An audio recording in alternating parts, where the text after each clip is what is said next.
Hello friends, आज बहुत दिन पर मु एक लॉन्ग वीडियो नहीं आसी। देखंतु आज मु किछि हाथ तियारी बड़ी आनीची जहाकू चूरा खाइबा पाई बहुत पसंद एवं बड़ी भजा खाइबा पाई भी बहुत भल लागे। सेइथ मु आज आपण मानक पाई बड़ीर एक रेसिपी नहीं आसी जहाकि मु निजे तैयारी करछि। देखंतु ए बड़ी भजा खाइबा पाई जेते सहज बड़ीटी तैयारी करिया पाई सेते कष्ट। देखंतु मु 2 घंटा तळे बिरी के बतरी देथिली। एबे बिरी सबको भल भावे प्लेन भावे ग्राइंडिंग करनेबा। ग्राइंडर रे पानी अल्प दे ग्राइंडिंग करनेबे। देखंतु मु भल भावे प्लेन करी ग्राइंडिंग करनेची। एबे सबको गुटिए पात्र को बाहर करनेबा सबु बिरी की। देखंतु मु एपटे कखारू काटी ताको भल भावे कुरी नेची। आपण माननकु देखै नाही।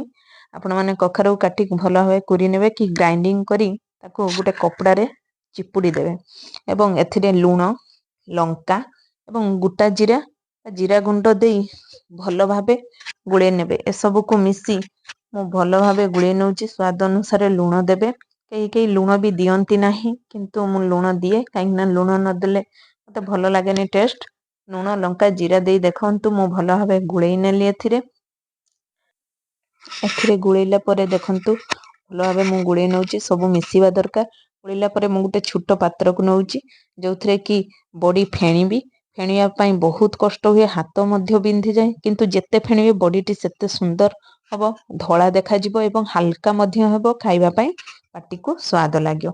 वर्तमान मु ए सब को फेणुची। फेणिला परे देखंतु अल्प नेची किंतु फेणी गले पूरा बहुत हे जिवो।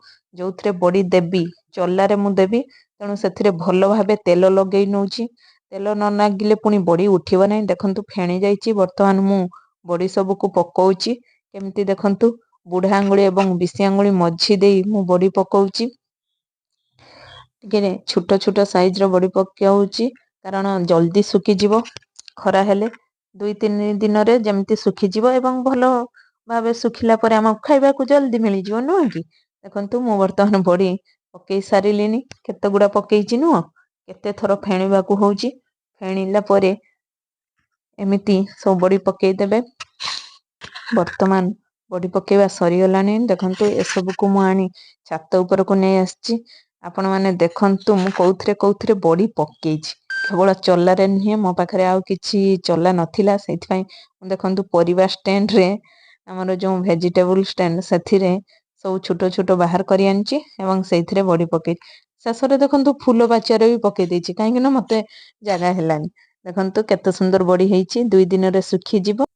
से सब को भाजी खाइबा। एबे रहुची। नमस्कार। प्लीज सब्सक्राइब करंतु।